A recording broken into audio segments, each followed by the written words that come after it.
बहुत अच्छा चरित्र है, रोज आएंगे आप, ऐसा चरित्र है दादर रहमान का। मथुरा में एक मुस्लिम भक्त हुए, उनका नाम था दादर रहमान। क्या नाम था? दादर रहमान। एक मुस्लिम परिवार में उनका जन्म हुआ। दूर दूर तक ठाकुर जी से कोई संबंध नाता नहीं था उनका। मदरसा पढ़ने के लिए जाते थे, लेकिन बड़े सीधे थे। तो दादर रहमान छल कपट से रहित थे, मन बड़ा निर्मल था इनका। भले ही मुस्लिम परिवार में जन्मे थे, लेकिन ईद आदि के मौके पर जब हिंसा होती थी तो ये अपने घर में छुप करके बैठते, बहुत रोते। इनकी माँ बोलती, क्यों रोते हो? मुझसे देखा नहीं जाता, आप जीव को क्यों मारते हो? उसको भी तो जीने का अधिकार है। रोज अपने मदरसे पढ़ने के लिए जाते हैं।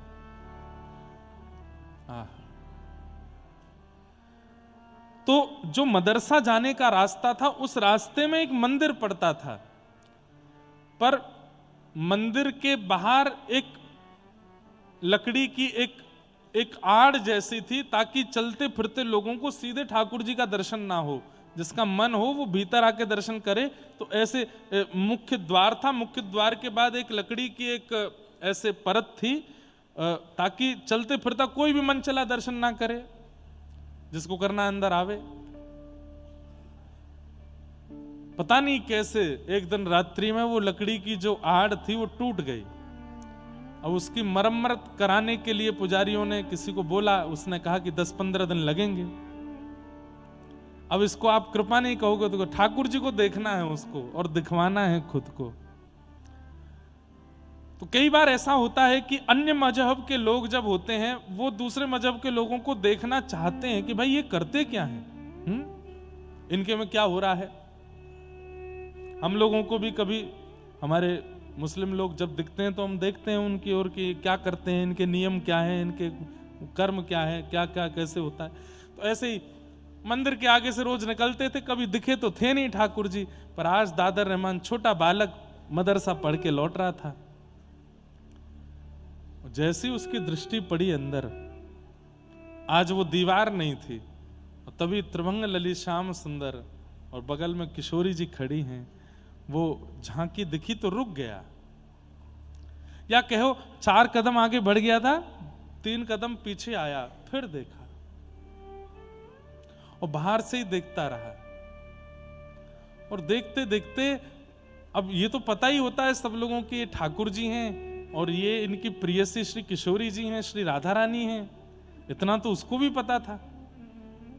अच्छा, ये हिंदुओं के भगवान हैं, कितने प्यारे हैं, इनका मुखमंडल कितना सुंदर है, इनके नेत्र कितने प्यारे हैं, इनके गाल कितने सुंदर हैं, इनके हाथ कितने सुंदर हैं, ये खड़े कितने प्यारे हैं, कैसे त्रिभंग लली ऐसे बन के खड़े हैं। वो बस ये, उसको कुछ और नहीं पता है, वो केवल झांकी देख रहा है। देखता रहा, देखता रहा, देखता रहा।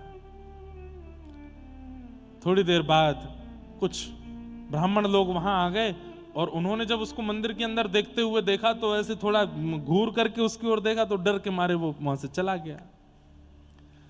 लेकिन घर गया, अब वो पानी भी पी रहा है। पानी पीने में कितना लगता है? 5 सेकंड, लेकिन वो मुख से लगाए पात्र को बस सोच ही रहा है। कैसी छवि थी, पोशाक कितनी अच्छी थी, बाल कितने सुंदर थे, नेत्र कितने अच्छे थे।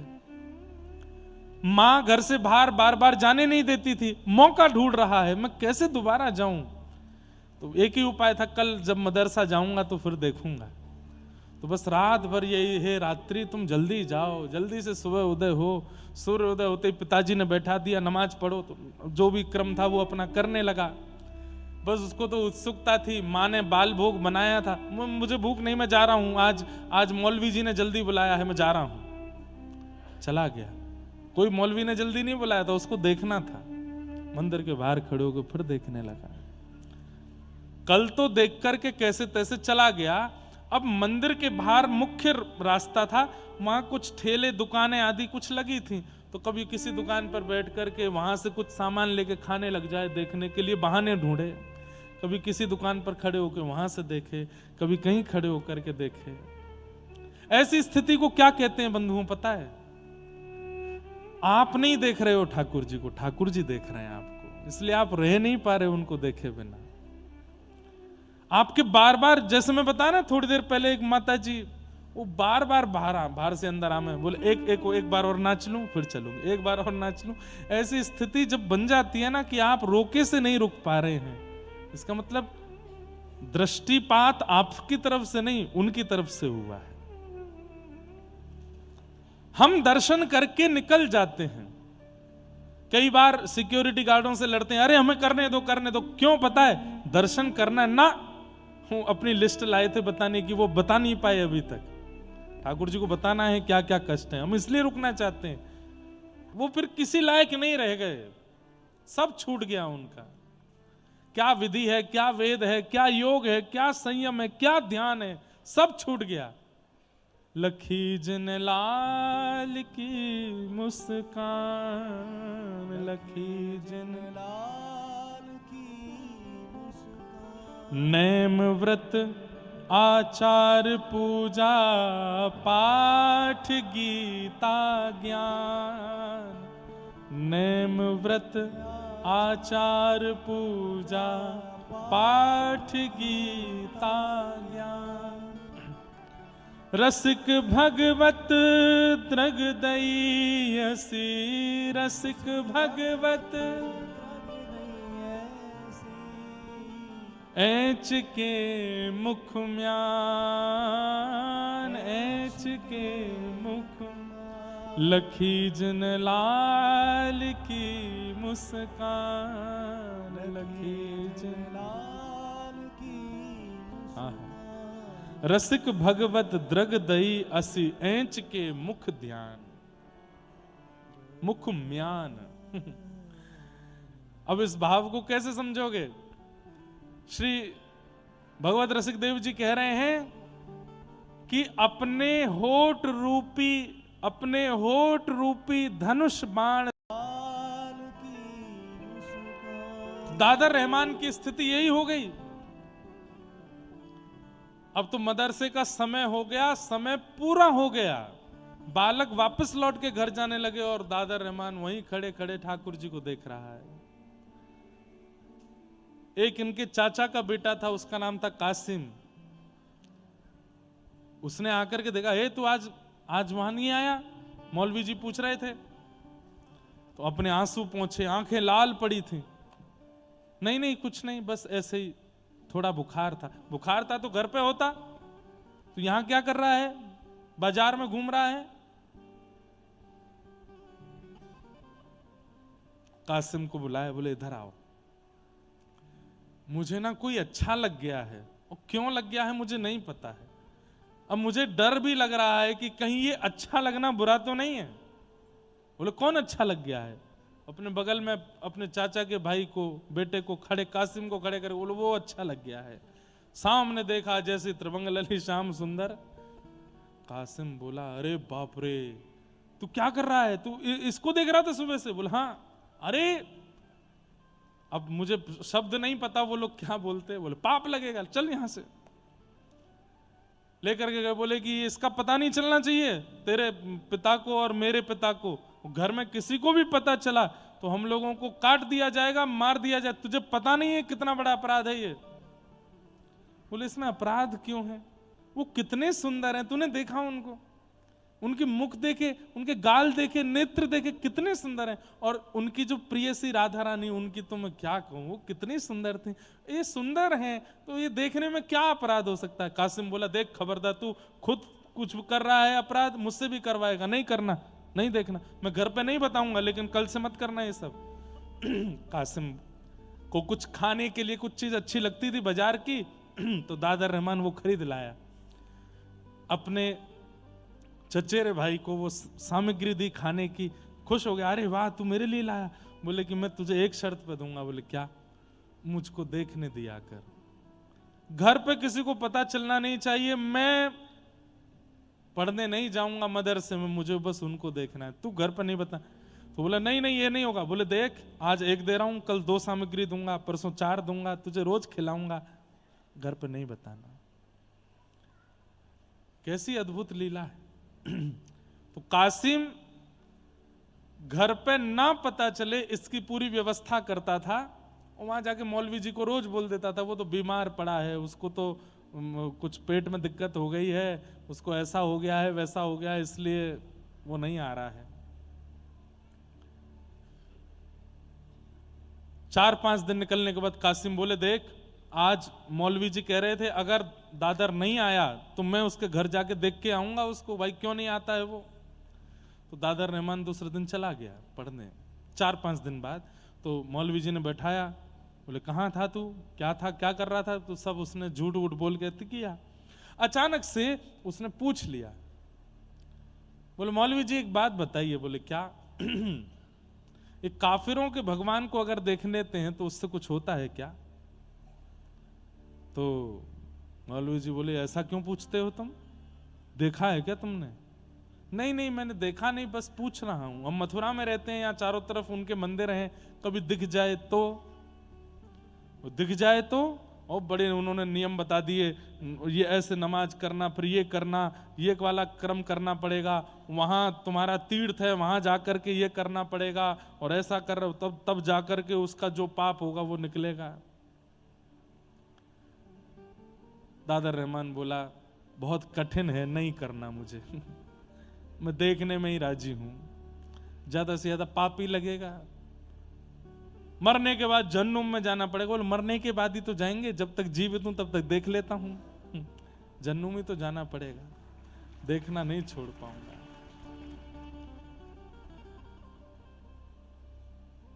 हम लोगों को कितनी सहजता है कि हम देख सकते हैं, हम सुन सकते हैं, हम गा सकते हैं, हम सब क्रिया कर सकते हैं, पर कई लोग हिंदू होते हुए भी उनके घर के लोग अलाउ नहीं करते कथा सुनने के लिए, मंदिर जाने के लिए, वृंदावन जाने के लिए, प्याज लहसुन छोड़ने के लिए, मांस मदिरा छोड़ने के लिए घर के लोगों की अनुमति नहीं है।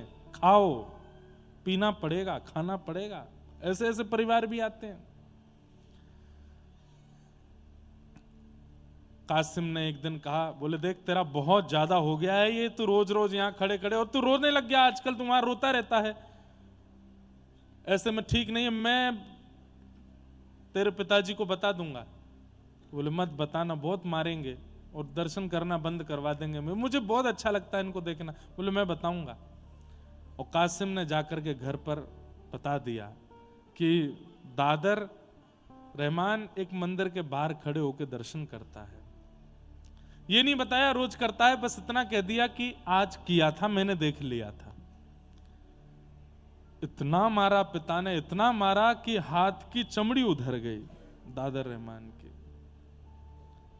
बोले तू इनके भगवानों को देखेगा, ऐसा करेगा, ये करेगा, रोते रहे।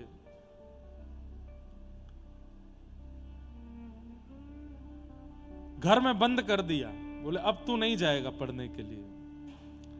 माँ ने समझाया, बोले कि हम मथुरा में रहते हैं, यहाँ चारों तरफ हिंदू ही हैं, अगर किसी की संगति में आकर के उसने गलती कर दी तो आप इतना क्यों मार रहे हैं उसको। तो उन्होंने समझाया, बोले 1-2 दिन नहीं करूंगा ऐसा तो ये बिगड़ जाएगा, करने दो। माँ पूछती है पानी पियोगे? बोले नहीं। भोजन करोगे? बोले नहीं। दर्द हो रहा है तेरे हाथ में लग गई? बोले नहीं। तो फिर? माँ आंखों में दर्द हो रहा है। बोले क्यों? उनको देखना है। माँ तू मेरे साथ चल के देख तो सही, वो कितने सुंदर हैं, उनका स्वरूप, उनका श्रृंगार, उनका तू रूप देखेगी ना माँ, तू भी मोहित हो जाएगी।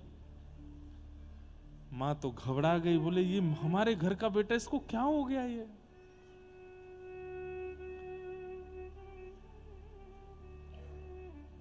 दो 4-10 दिन तक दर्शन नहीं करने दिए, घर से बाहर नहीं जाने दिए। तो दादा रहमान को लगा अब मुझे नाटक करना पड़ेगा, तभी मैं घर से निकल पाऊंगा। तो एक दिन सुबह उठ के नमाज अदा करने लगे। पिताजी को लगा कि नहीं सुधर गया। पिताजी से जाके बोले पिताजी आज के बाद नहीं करूंगा, मुझसे गलती हो गई और मैं अब पूर्ण तरह जो हम लोगों का है उसका ध्यान रखूंगा। बोले हाँ बस यही बात, अब तुम मदरसा जाओ। मदरसा जाता है और जैसे जैसे वो मंदिर समीप आता है मन में बस स्थिति होती है और दूर से ही बोलता आ रहा है। वो नाम भी नहीं जानता ठाकुर जी का, वो बस ये जानता हिंदुओं के देवता, ये हिंदुओं के देवता मैं तुमसे प्रार्थना करता हूं, मार्ग यही है, मुझे निकलना पड़ेगा सामने से। आज मुझे 2-4 दिन मदरसा जाने दो, मुझको रोकना नहीं, पर मैं एक बार तुमको देखूंगा। मुझे पकड़ नहीं लेना, मुझे जाने देना, पर मैं देखूंगा जरूर। और प्रार्थना भी कर रहा है, मुझे रोकना नहीं। पूरे दिन खड़ा कर लेते हो सामने। जैसे ही आया सामने और बड़े डर डर के देख रहा है, और जैसे ही देखा फिर रुक गया, वहीं देखता रहा। देखते देखते आंखों से आंसू, अब तो रोने लगा हाथ जोड़ के कि मैं ये बीच मझधार का कैसे हो गया हूं। मुझे या तो वहीं रहने दीजिए या यहां रख लीजिए, ये बीच में मेरे पिता मुझे मार देंगे। मेरे साथ क्या हो रहा है? पिता को पता चला था कि आज गया है पढ़ने के लिए, तो पीछे से देखने के लिए गए मौलवी से बात करने के, तो रास्ते में ही दिख गया। और जब उस स्थिति में देखा तो सोचो, पहले पता चलने पर जब खाल उधेड़ दी थी तो अब क्या किया होगा। इतना बुरा बर्ताव किया, इतना मारा कि बस प्राण नहीं निकले। पूरा मुख सूज गया, हाथ सूज गए, पैर सूज गए, और तब भी रो रहे हैं दर्द से नहीं कि मैं उनको देखे बिना रह नहीं पा रहा। और वो अपने पिता को समझा रहे हैं, इसमें मेरा कोई वश नहीं है पिताजी, पता नहीं क्यों मेरे नेत्रों को वो सुहा गए। मौलवी बुलाए, झाड़ फूंक करने वाले बुलाए, तंत्र मंत्र करने वाले बुलाए कि हमारे बेटे पर कोई ऊपर का साया है, ये उनके देवता को देखता है। इतने सारे तावीज पहना दिए, गले में हाथों में गंडे पहना दिए, पैरों को सांकर से बांध करके घर में रखा कि वहां चला ना जाए।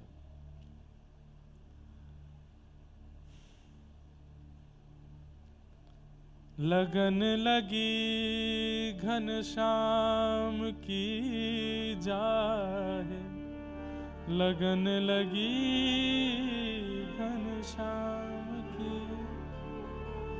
एक बार जिसे लगन लग जाती है ठाकुर जी की, इसे कहते हैं लगन, इसे कहते हैं स्थिति। कई लोग तो चाहेंगे भी नहीं कि हम इस स्थिति में आवें, पर ऐसी स्थिति सबकी बन नहीं पाती।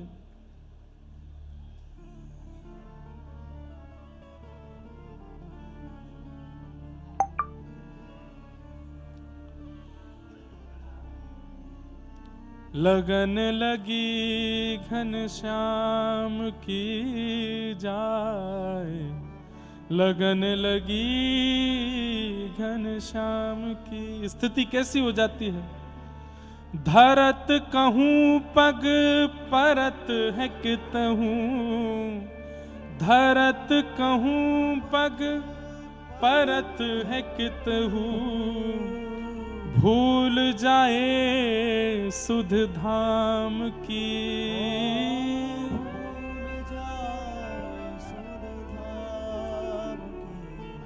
पैर रखेंगे कहीं, जाएगा कहीं और। धरत धरत कहूं पग परत है कितहूं, भूल जाए सुध धाम की। लगन लगी घनश्याम की जाए, लगन लगी घनश्याम की। लगन लगी घनश्याम की जाए, लगन लगी घनश्याम। छवि निहार नहीं सार कछु, छवि निहार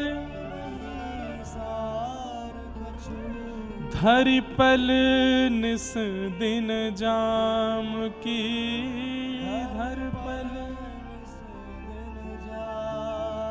जिसे लगन लग जाती है वो एक बार देखने में उसका कुछ नहीं होता, वो तो 24 घंटे अपने प्रियतम को निहारना चाहता है, उन्हीं को देखना चाहता है, उन्हीं में रमना चाहता है। जित मुँह तित ही धावे, सुरत न छाया धाम की। लगन लगी घनश्याम की, लगन लगी घनश्याम।